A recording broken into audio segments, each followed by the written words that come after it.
Hola amigos de YouTube, hola suscriptores, espero que estén bien.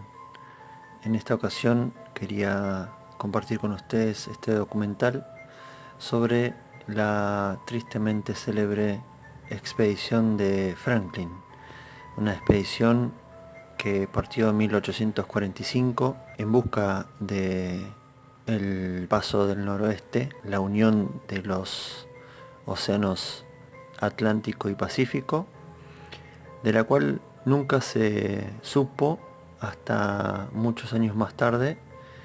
Y bueno, pasó las penurias más grandes que por ahí se pueden imaginar en lo que es la exploración por esos rumbos. Espero que les guste y bueno, empezamos con ella.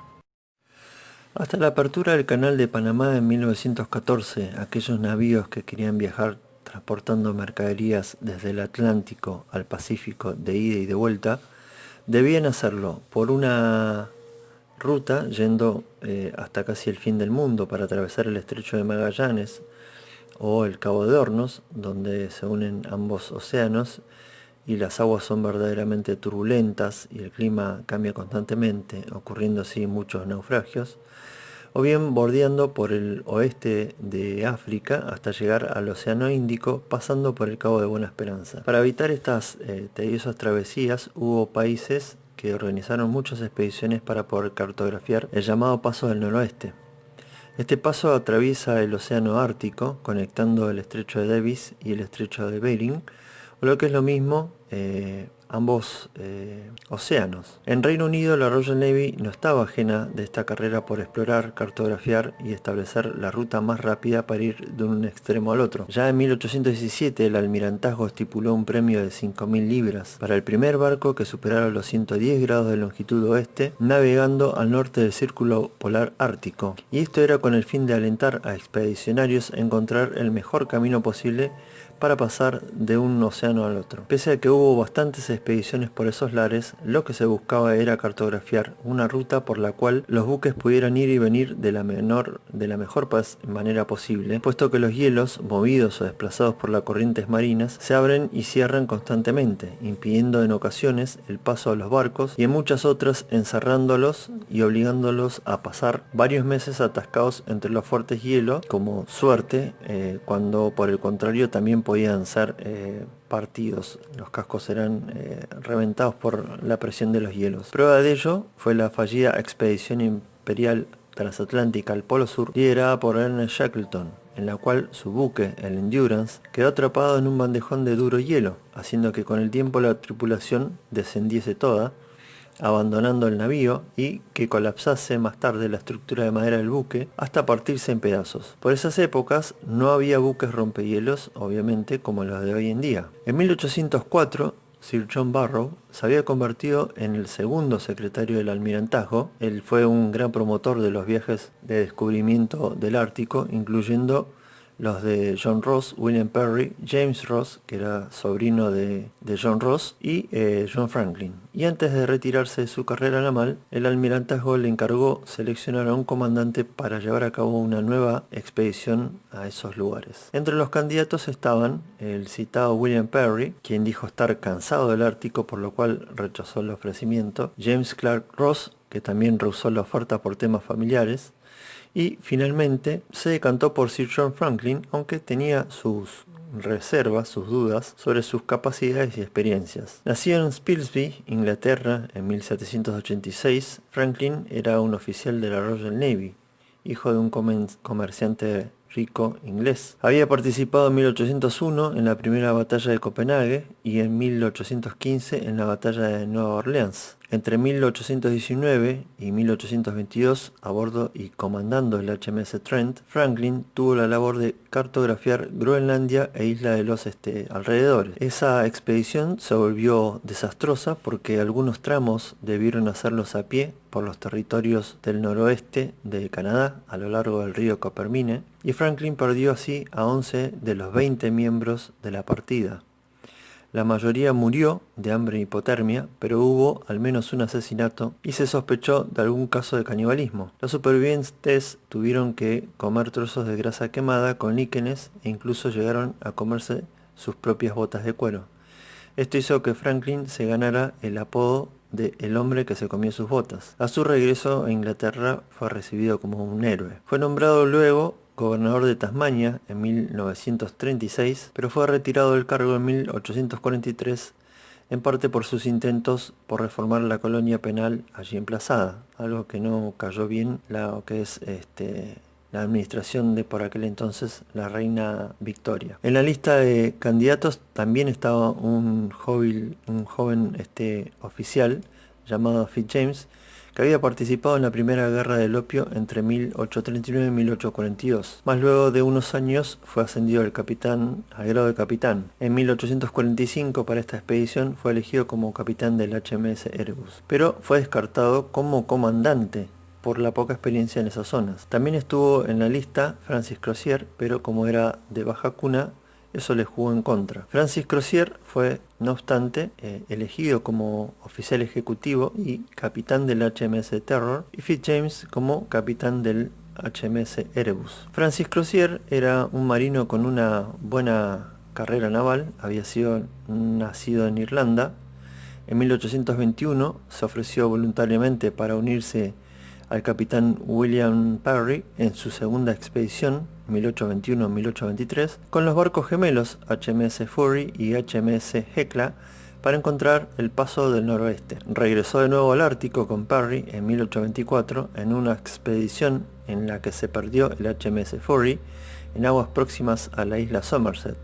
Crozier fue ascendido al grado de teniente en 1826 y en 1827 se unió nuevamente a Parry en su intento fallido de alcanzar el Polo Norte. Luego se unió a James Clark Ross como segundo al mando del HMS Cobb en 1835 para ayudar en la búsqueda de 12 barcos balleneros ingleses perdidos en el Ártico. Así Crozier fue nombrado comandante en 1837. En 1839 Crozier se unió de nuevo a James Clark Ross como segundo al mando de un viaje de 4 años para explorar el continente antártico a bordo del HMS Erebus y el HMS Terror. Crozier comandaba el Terror y en 1841 fue promovido al rango de capitán. El HMS Erebus y el Terror regresaron en 1843 después de haber hecho la penetración más significativa en la barrera de hielo de la Antártida y de descubrir grandes partes del continente, incluyendo el mar de Ross, la isla de Ross,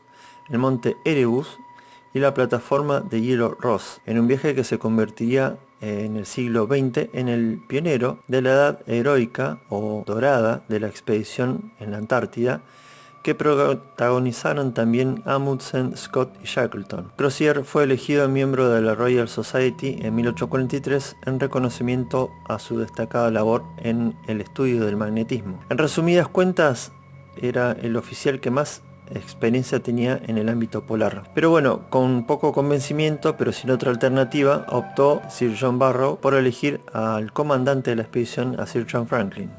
Así que el equipo quedó conformado por John Franklin como comandante de la expedición, Crozier a bordo del HMS Terror, Fitzjames a bordo del HMS Erebus. El Erebus y el Terror eran ambos buques lo más avanzado que disponía la Royal Navy para esas expediciones. Fueron equipados con una máquina de locomotora que entregaba 25 caballos de fuerza y los cascos fueron reforzados con planchas de hierro para soportar embates contra el hielo. Llevaban además 8.000 latas de comida en conserva, 7.000 litros de bebidas alcohólicas, 2 toneladas de tabaco y hasta 1.200 libros. Y es aquí donde debemos detenernos un poco con lo que es el tema de los alimentos enlatados. Para esta expedición, Sir John Franklin suscribió un contrato para obtener por parte del fabricante Stephen Goldner 8.000 latas de comida. Goldner fue el responsable de terminar el enlatado en un corto periodo de tiempo. ¿Por qué? Porque se le había pedido al fabricante el envasado de estas latas con muy poca antelación. El proceso estaba todavía en desarrollo. El enlatado era una tecnología nueva y todavía no se había utilizado como almacenamiento para alimentos en una expedición. El proceso de enlatado incluye llenar la misma con la lata con comida, luego hervirla para matar las bacterias y sellarla antes de que se enfríe. Sin el conocimiento adecuado sobre la seguridad alimentaria y dado que Goldner fue apresurado, decidió tomar algunos atajos. en lugar de enfriar las latas durante 7 a 11 horas a 121 grados centígrados como se debería, solo las cocinó durante 30 a 75 minutos a 100 grados centígrados. Como aún no podía completar la tarea a tiempo, Goldner cometió otro error. Aumentó el tamaño de la lata para aumentar la cantidad de alimentos que se procesan de una vez. Sin embargo, esto significaba que la comida en el centro de la lata no se pudo cocinar y con el tiempo acotado se volvió aún más perjudicial. La evidencia de intoxicación alimentaria en la muerte de los hombres respalda esta afirmación porque mientras los dos barcos navegaban a través del océano tenían mucho combustible para cocinar cada comida, matando así las bacterias. Sin embargo, cuando se vieron obligados a abandonar los buques, pues quedaron atrapados en el hielo, ya no podían cocinar más la comida y los hombres comenzaron a morir rápidamente. Esto podría deberse a las bacterias mortales en los alimentos, como el botulismo, que ocurre cuando los alimentos se procesan con las condiciones de aire adecuadas, pero no con el suficiente calor para destruir las esporas del mismo. El botulismo es mortal y tiene como primeros síntomas dificultad para tragar, para hablar, respirar y también la visión doble. Por otro lado, es un hecho conocido que los alimentos en conserva eran de uso generalizado en la Royal Navy en esa época y ello no significó que hubiese envenenamiento por plomo en otros barcos. No obstante, como algo excepcional, a los barcos de esta expedición se les había dotado con motores de locomotora. Ambos requerían una cantidad de agua estimada en 1 tonelada por hora para producir el vapor. Es muy probable que por esta razón los buques dispusiesen de un único sistema de suministro de agua para el consumo humano y para alimentar las máquinas de vapor, y ello implicaba que grandes cantidades de agua se contaminasen con el plomo con el que estaba construido todo el sistema de almacenamiento y distribución. Esto parece presentar una fuente también probable para los altos niveles de plomo observados en los restos de los miembros de la expedición que el de las latas. Prosiguiendo con la historia, la expedición zarpó de Greenhead en Inglaterra la mañana del 19 de mayo de 1845 con una tripulación de 24 oficiales al mando de 110 hombres. Los barcos se detuvieron brevemente en el puerto Stromness, en las Islas Orcadas, en el norte de Escocia, y de allí navegaron a Groenlandia junto al HMS Rattler y un buque de transporte, el Barreto Junior. En la bahía Disco con K, en la isla Whalefish, en la costa oeste de Groenlandia, se sacrificaron 10 bueyes que llevaban los barcos de transporte como provisión de carne fresca. Los suministros fueron transferidos al Erebus y al Terror, y los miembros de la tripulación escribieron sus últimas cartas para que fueran enviadas a sus casas. Antes de la partida definitiva de la expedición, 5 hombres fueron dados de baja y enviados de vuelta en el Rattler y el Junior Barreto. Con estas bajas, el número de miembros de la expedición quedó fijado en 129 personas. Esa fue la última vez la expedición fue vista por miembros de la Royal Navy a principios de agosto de 1845. También el capitán Dannett del ballenero Prince of Wales y el capitán Robert Martin del ballenero Enterprise encontraron al Terror y al Erebus en la bahía de Puffin. Los barcos de Franklin estaban allí a la espera de condiciones meteorológicas favorables para entrar en el estrecho de Lancaster. Tras 3 años sin noticias de la expedición y presionado por la esposa de Franklin y los familiares desaparecidos, el almirantazgo inició en 1848 la búsqueda de la expedición perdida, animadas en parte por la fama de Franklin y en parte por la recompensa ofrecida por el almirantazgo. Además, esta entidad elaboró un triple plan que se inició en la primavera de 1848. Envió por tierra un equipo de rescate al mando de Sir John Richardson, también John Rae, que bajó por el río Mackenzie hasta la costa ártica de Canadá. Se enviaron 2 expediciones por mar, una que buscó por el archipiélago canadiense, entrando por el Lancaster Sound, y otra por el lado del Pacífico. También se ofreció una recompensa de 20.000 libras esterlinas a cualquier equipo de cualquier nacionalidad que pudiera prestar ayuda a las tripulaciones de los barcos de exploración bajo el mando de Franklin. Después del fracaso de estas 3 expediciones, preocupación e interés del pueblo británico por el Ártico fue en aumento y la búsqueda de Franklin se convirtió en nada menos que una cruzada. En la costa de la isla Beechey se encontraron los primeros vestigios de los hombres desaparecidos, incluyendo las tumbas de John Torrington, John Hartnell y William Brain, pero no se encontraron mensajes de la expedición en ese lugar. Se hizo popular una balada llamada El lamento de Lady Franklin, que fue compuesta en honor a la esposa del comandante y para impulsar la búsqueda de su marido perdido. En total, 18 expediciones se llevaron a cabo desde 1848 hasta el 2016. Volviendo a junio de 1847 y después de que ambos buques, aparentemente por la impericia de Franklin al desconocer el fondo del tema de la navegación polar, quedan atrapados en el hielo y sin posibilidad alguna de salir. Entonces Crozier toma el mando de la expedición y su destino y el de todos los miembros de la misma fue un misterio hasta que en 1859, en una expedición dirigida por el capitán Francis McClintock, se encontró en la isla del Rey Guillermo una nota de él y de James Fitzjames fechada el 25 de abril de 1848.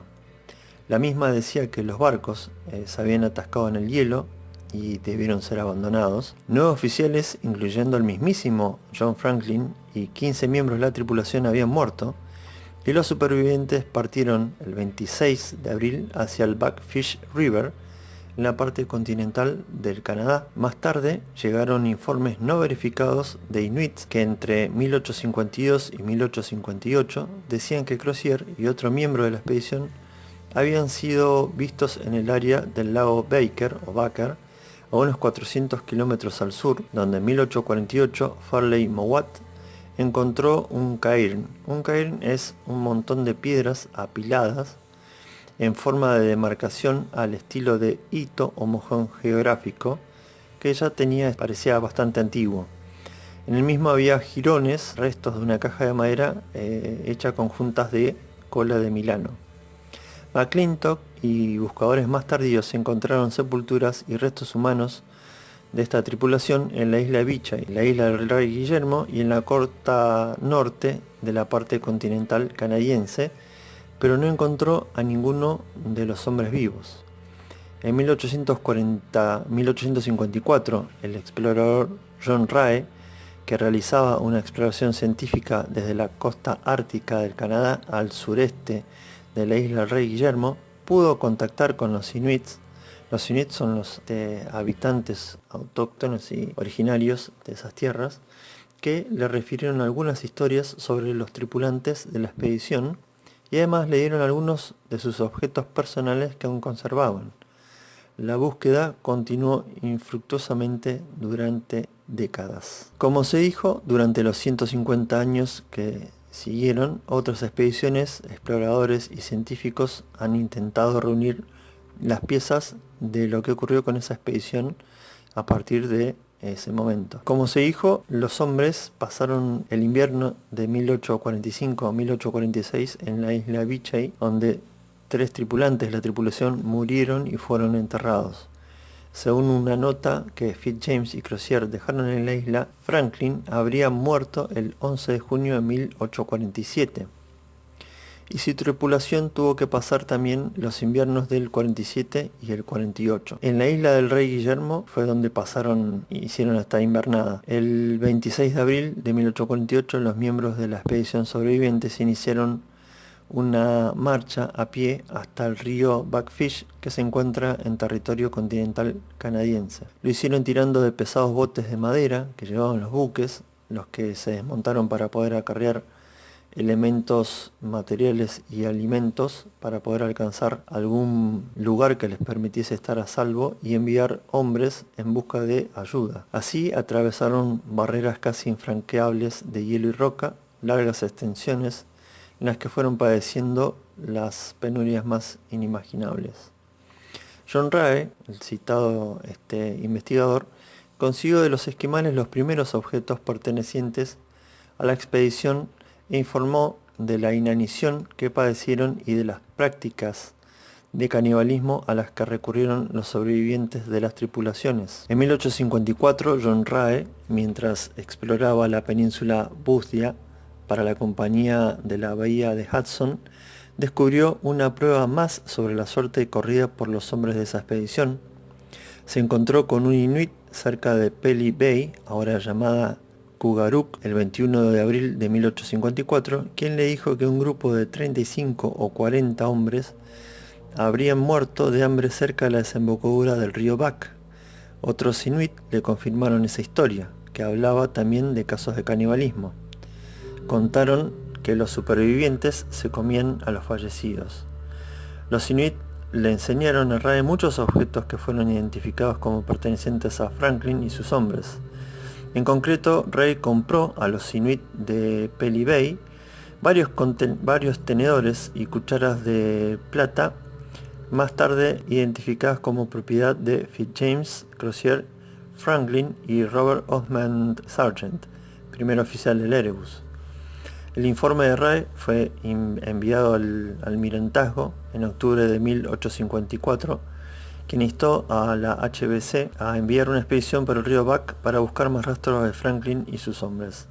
HBC significa Compañía de la Bahía de Hudson, en inglés Hudson Bay Company, también conocida por sus siglas, HBC. Es la empresa más antigua de Canadá y una de las más antiguas del mundo aún en actividad. La siguiente búsqueda fue realizada por el jefe del puesto de la HBC, James Anderson, y el empleado de la misma compañía, James Stewart, quienes viajaron al norte en canoa hasta la desembocadura del río Back. En julio de 1855, unos inuit le dijeron que un grupo de Qualunat blancos, en lengua inuit, habían muerto de hambre a lo largo de la costa. En agosto, Anderson y Stewart encontraron un pedazo de madera con la inscripción Erebus y otro que llevaba escrito Mr. Stanley, un cirujano a bordo del Erebus. Esto fue encontrado en la isla de Montreal, que se encuentra en la ensenada Chantry, donde el río Back desemboca en el mar. A pesar de los hallazgos de Rae y Anderson, el almirantazgo no organizó ningún otro plan de búsqueda propio. Gran Bretaña dio oficialmente por fallecidos a todos los miembros de la expedición el 31 de marzo de 1854. La señora Franklin, al no conseguir convencer al gobierno para que organizase y financiase otra búsqueda, se encargó de hacerlo personalmente, para lo que le propuso a Francis McClintock comandar una nueva expedición.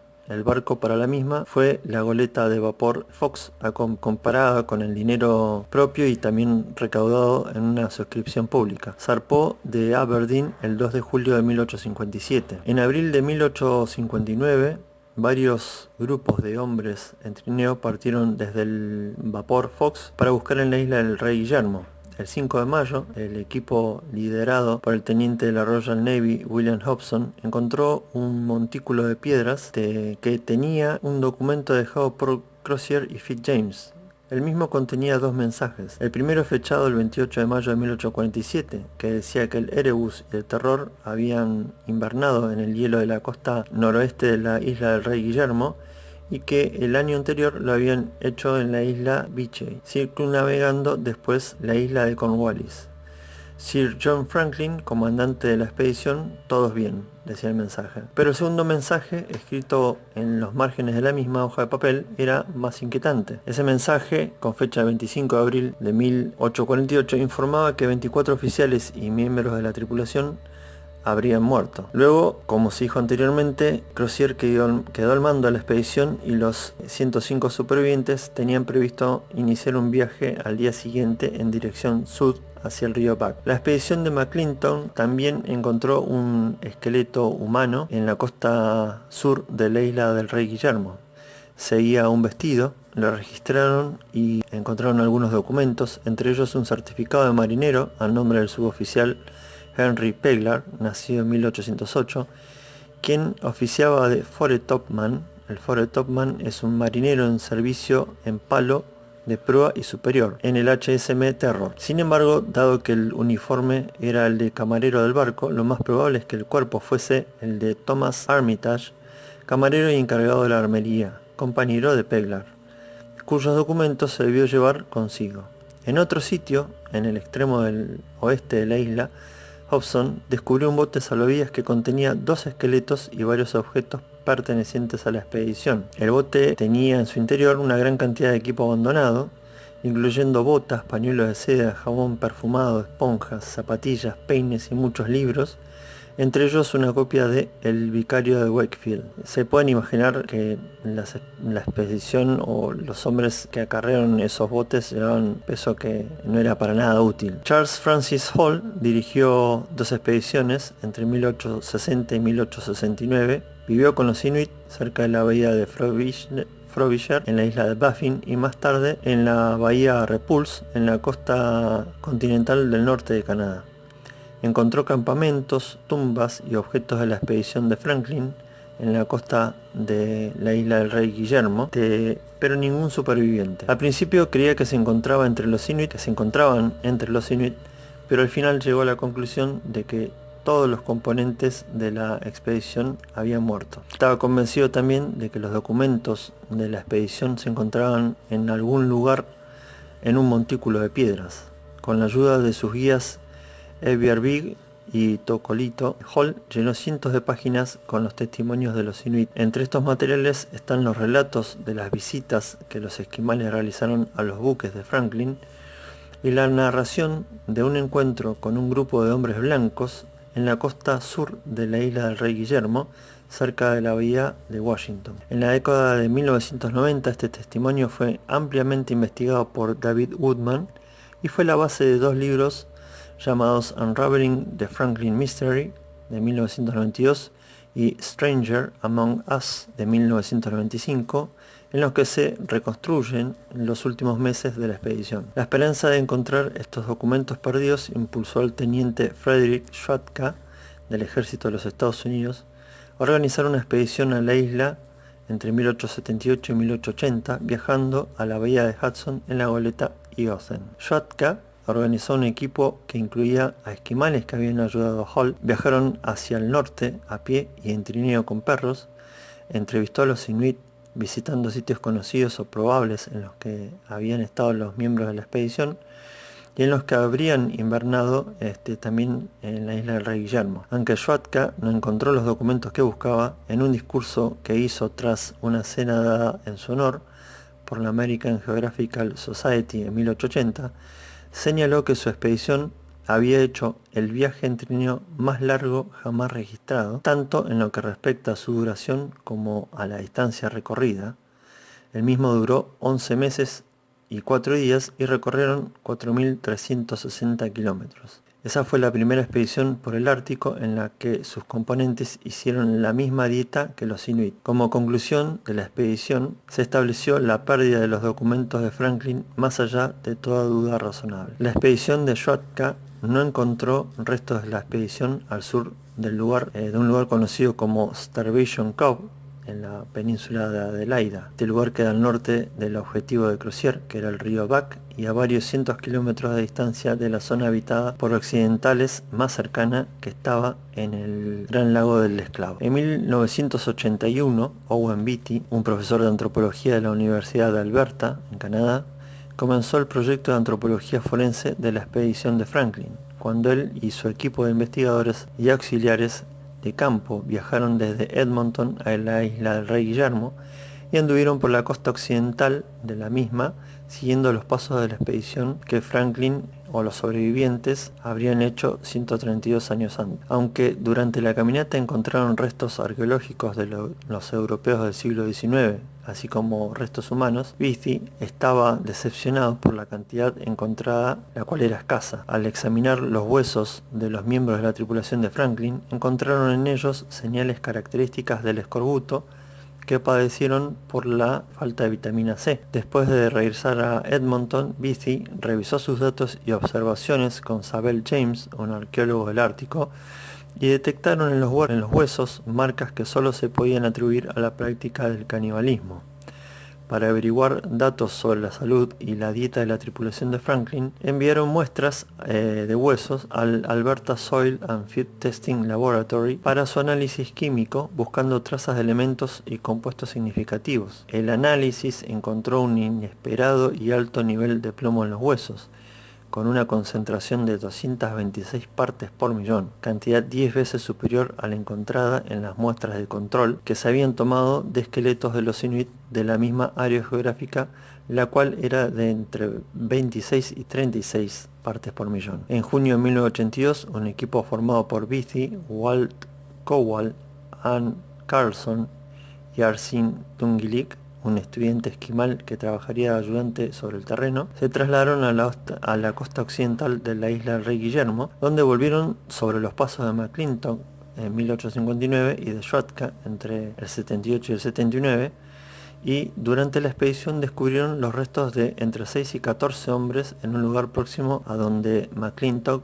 encontró el bote salvavidas. También encontraron varios objetos de la expedición, incluyendo una bota completa que llevaba unos clavos improvisados en la suela para facilitar el agarre en el hielo. Después de regresar a Edmonton en 1982, Beatty luchó por encontrar una explicación a los altos niveles de plomo hallados en los huesos recuperados en la expedición de 1981. Entre las posibles causas estaban las soldaduras de plomo de las latas de conserva, los envases de otros alimentos revestidos con plomo, los colorantes alimentarios, el tabaco, las vajillas de peltre y los pábilos de las velas que también tenían plomo.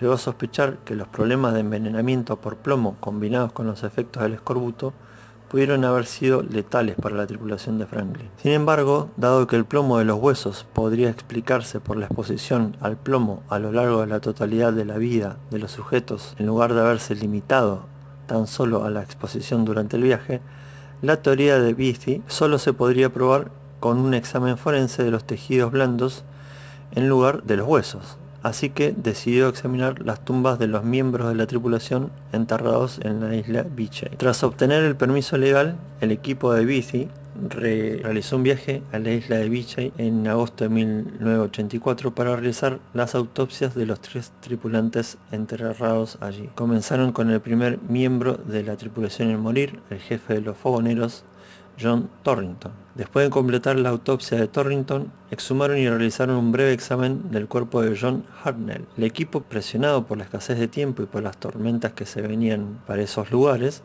regresó a Edmonton con muestras de tejidos y huesos.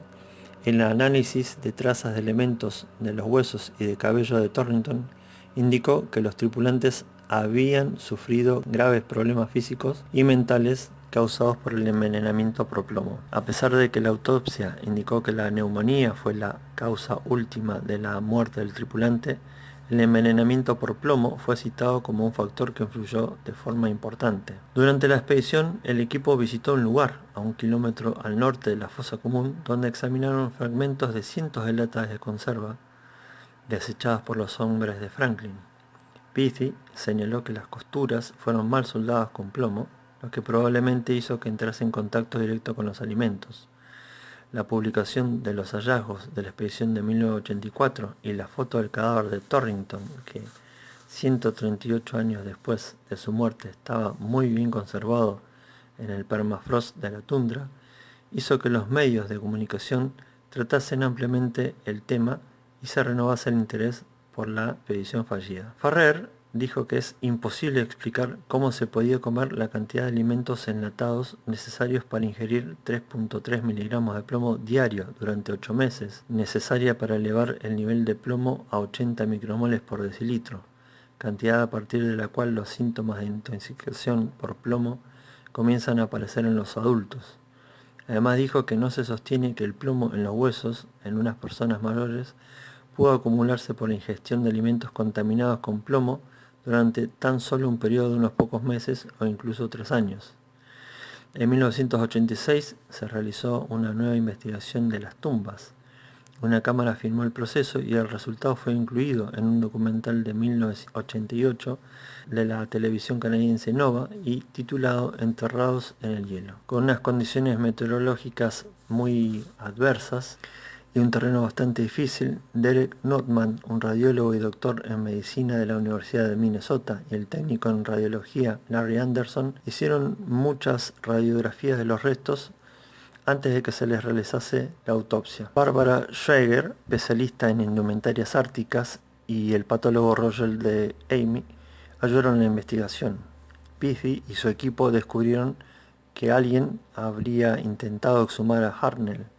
En el esfuerzo, una piqueta había dañado la tapa de madera del ataúd y que la placa del mismo había desaparecido. La investigación posterior realizada en Edmonton puso de manifiesto que Sir Edward Belcher, comandante de una de las expediciones de rescate de Franklin, habría ordenado la exhumación de Hartnell en octubre de 1852, pero se vieron frustrados por la dureza del permafrost.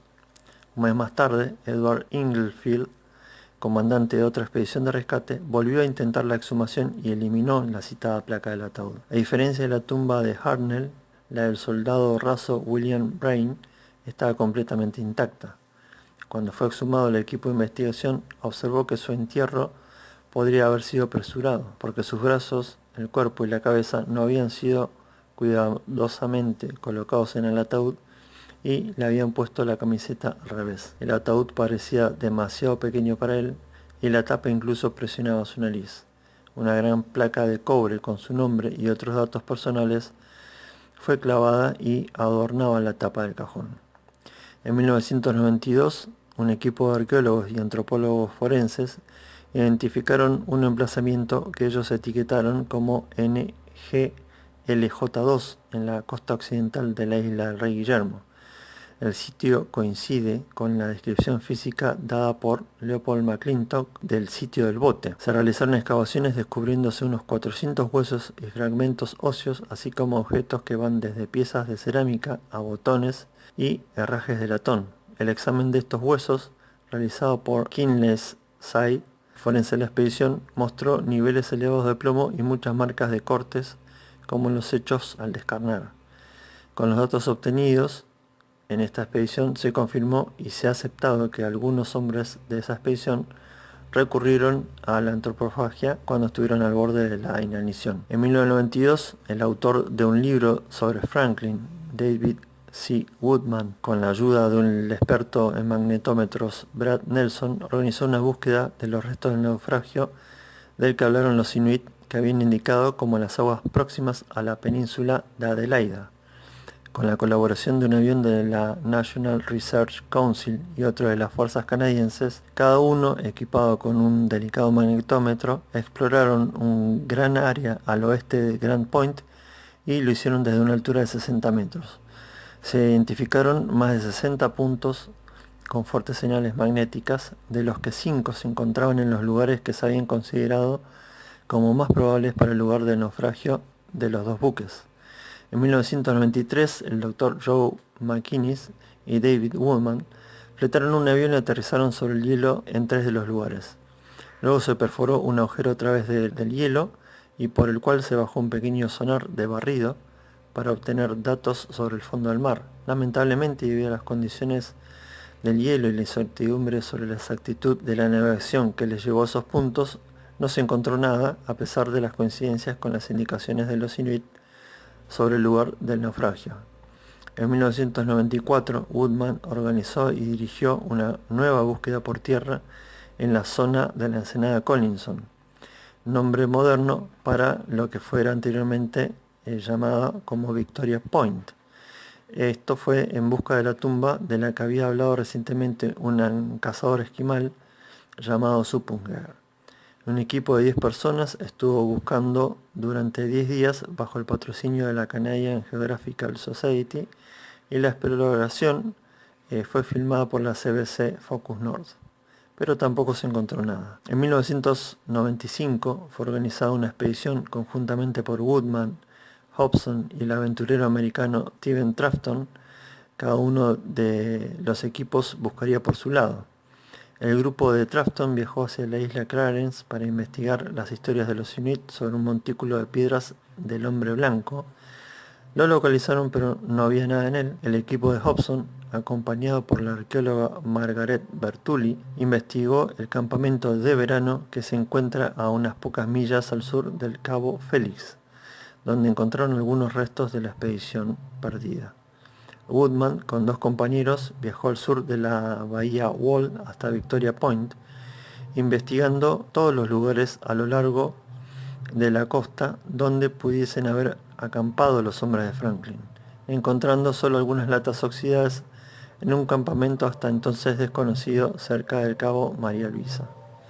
En 1997, la compañía cinematográfica canadiense Econova organizó la expedición Franklin 150 para investigar con el sonar los puntos localizados en el 92 en los que habían detectado fuertes señales magnéticas. El arqueólogo principal fue Robert Grenier, que contó con la ayuda de Margaret Bertulli nuevamente, y también participó nuevamente Woodman como historiador de la expedición y coordinador de la búsqueda. Los trabajos se realizaron desde el rompehielos Lauriel de la Guardia Costera canadiense. Se exploraron aproximadamente 40 kilómetros cuadrados de la isla Kirkwall, pero sin resultados positivos. Cuando otro equipo que actuaba por separado encontró restos de la expedición de Franklin, principalmente láminas de cobre y algunos objetos pequeños en la playa de unos islotes de la isla O'Reilly, la búsqueda principal se desplazó hacia esa zona, pero el mal tiempo impidió nuevamente las investigaciones, no pudiendo ser nada más importantes antes de que acabase el tiempo que tenían marcado. Se filmó un documental sobre la expedición titulado Oceans of Mystery, The Search of the Lost Fleet, y fue también producido por Econova. En el año 2000, James Delgado, del Museo Marítimo de Vancouver, organizó una reedición del histórico viaje del Saint Roch, transitando por el pasaje del noroeste con el Nadón, un barco de la Real Policía Montada, y el Simon Fraser. Sabiendo que el hielo podía demorar el viaje a la zona de la isla Rey Guillermo, ofreció a sus amigos Hobson y Woodman el uso del velero Nadón como barco de exploración, y con él también un sonar Kongsberg Simrad que llevaba para buscar por la zona norte de la isla Kirkwall, pero tampoco tuvieron buenos resultados. Woodman organizó nuevamente 3 expediciones para continuar con el trazado de mapas en los sitios probables del naufragio, utilizando también un magnetómetro. Una empresa privada patrocinó la expedición de 2001 y el Irish Canadian Franklin Search las expediciones de 2002 y 2004. Estas emplearon un magnetómetro montado sobre un trineo que fue recorriendo el hielo marino, finalizando así en 2001. La exploración del área de búsqueda de la zona de la isla, parte norte de la isla Kirkwall, que no se había terminado anteriormente, y entre 2002 y 2004 toda la zona sur de la isla de O'Reilly. Todos los puntos con señales magnéticas de importancia detectados a través del hielo resultaron ser de origen geológico. En 2002 y 2004 se encontraron algunos objetos de la expedición perdida, así como señales de campamentos en un pequeño islote al noroeste de la isla O'Reilly durante la búsqueda por la costa. En agosto del 2008 se anunció una nueva búsqueda que iba a ser dirigida por Robert Grenier, un arqueólogo del organismo Parks de Canadá. Esta búsqueda esperaba obtener resultados aprovechando la mejora de las condiciones del hielo y el uso de un moderno sonar de barrido lateral desde un barco en aguas abiertas. Grenier también esperaba encontrar nuevas pistas a partir de los testimonios orales de los Inuit recogidos por Dorothy Harley Ever. Algunos de los informantes de Ever habían indicado que los restos de uno de los buques de Franklin podrían estar en las proximidades de las islas de la Royal Geographical Society. Esta es una zona de islas que están situadas al oeste de la isla del Rey Guillermo, en el estrecho de Victoria, dentro del Golfo de la Reina Maud, una zona en la que no se había buscado en las anteriores expediciones. La búsqueda iba a incluir a un historiador local inuit, Louis Kamukak, que ha encontrado importantes restos de la expedición que hoy forman parte de la cultura indígena. En verano del 2014 se anunció la localización tan esperada del HMS Erebus en el Golfo de la Reina Maud, al oeste de la isla O'Reilly.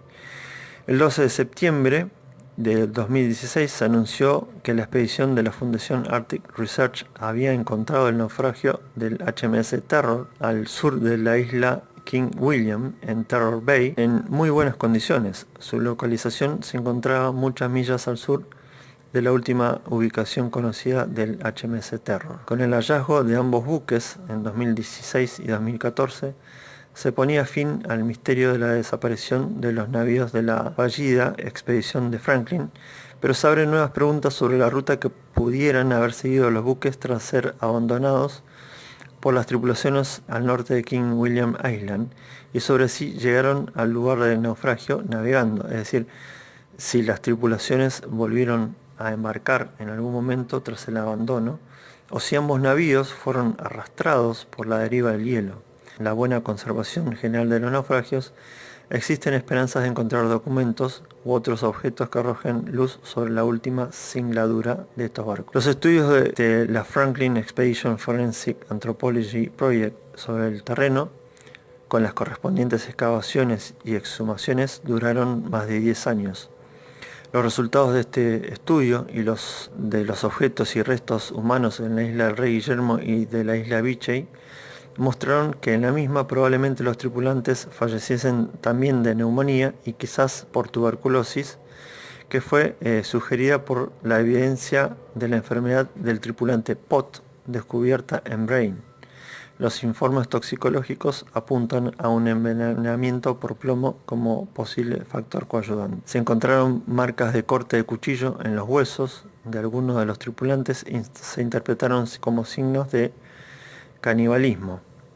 La evidencia sugiere que una combinación de frío, hambre, incluyendo el escorbuto y enfermedades tales como la neumonía y tuberculosis, todos agraviadas por el envenenamiento por plomo, produjeron una lenta muerte de la totalidad del equipo de Franklin. En 2007, el escritor Dan Simmons publicó su novela llamada The Terror, historia que relata en forma ficticia los hechos vividos por la expedición que hasta aquí se han relatado. Finalmente, esta novela pasó a la pantalla chica, convirtiéndose en una serie de televisión estadounidense de terror antológica que se estrenó en el canal AMC el 15 de marzo de 2018.